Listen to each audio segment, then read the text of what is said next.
ഏകപാത്ര നാടകശില്പി ചാലിശ്ശേരി സ്വദേശി ഗോപിനാഥ് പാലഞ്ചേരിയുടെ ഏകാംഗ നാടകത്തിന് സംസ്ഥാനതലത്തിൽ ഒന്നാം സ്ഥാനം ലഭിച്ചത് നാടിന് അഭിമാനമായി. മലയാള കലാകാരന്മാരുടെ ദേശീയ സംഘടനയായ നന്മ വയനാട്ടിലെ സുൽത്താൻ ബത്തേരിയിൽ വെച്ച് നടത്തിയ സംസ്ഥാനതല സർഗോത്സവത്തിലാണ് മരണമൊഴി എന്ന ഏകപാത്ര നാടകത്തിന് ഒന്നാം സ്ഥാനം നേടിയത്.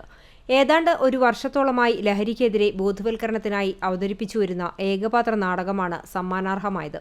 ചെറുപ്രായം മുതൽ സ്കൂൾ നാടകരംഗങ്ങളിലൂടെ അരങ്ങിന്റെ വിശ്വസ്തനായ ഗോപിനാഥ് 63 വയസ്സിന്റെ നിറവിലും നാടക പ്രേമവും കലാരംഗത്തുള്ള പ്രതിബദ്ധതയും അഭിനിവേശവും നിലനിർത്തി മികച്ച പ്രകടനവും ചലനാത്മക അവതരണവും കൊണ്ട് മരണമൊഴി എന്ന ഏകപാത്ര നാടകത്തെ വ്യത്യസ്തമാക്കിയിരുന്നു. മികച്ച നടന വൈഭവത്തോടെയാണ് ലഹരിക്കെതിരെയുള്ള സന്ദേശവുമായി ഈ കലാകാരൻ ഒറ്റയാൾ പോരാട്ടം നടത്തുന്നത്. ഇതിനോടകം നാടകം 115ഓളം വേദികളിൽ മരണമൊഴി അവതരിപ്പിച്ചിട്ടുണ്ട്.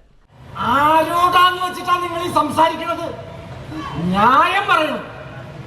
മൂക്കാട്ടിരി മഠത്തിലെ കാര്യസ്ഥനാ രാമൻ നായരെന്ന് ഓർമ്മ വെച്ചോളണം. പണ്ടൊക്കെ ഒരു മര്യാദയെങ്കിലും ഉണ്ടായിരുന്നു, ഇപ്പൊ അതുമില്ല. പാട്ടം മുഴുവൻ തന്നില്ല എന്നുള്ളതും പോട്ടെ, ന്യായം പറയാൻ വേണം. ആധുനിക കാലത്തിന്റെ സാമൂഹിക പ്രശ്നങ്ങളെ സ്പർശിക്കുന്നതാണ് മരണമൊഴിയുടെ കഥ. നിരവധിയായ നാടകങ്ങളിൽ വേഷമണിഞ്ഞ ഇദ്ദേഹം 2 വർഷം മുമ്പ് സംസ്ഥാന പഞ്ചായത്ത് ദിനത്തോടനുബന്ധിച്ച് നടത്തിയ പാട്ടബാക്കി എന്ന നാടകത്തിലും മികച്ച അഭിനയം കാഴ്ചവെച്ചു. വിദ്യാർത്ഥികളെ നാടകം പഠിപ്പിക്കുന്നതിനായി ചാലിശ്ശേരി സ്കൂളിൽ ക്യാമ്പ് നടത്തിവരുന്നുണ്ട്.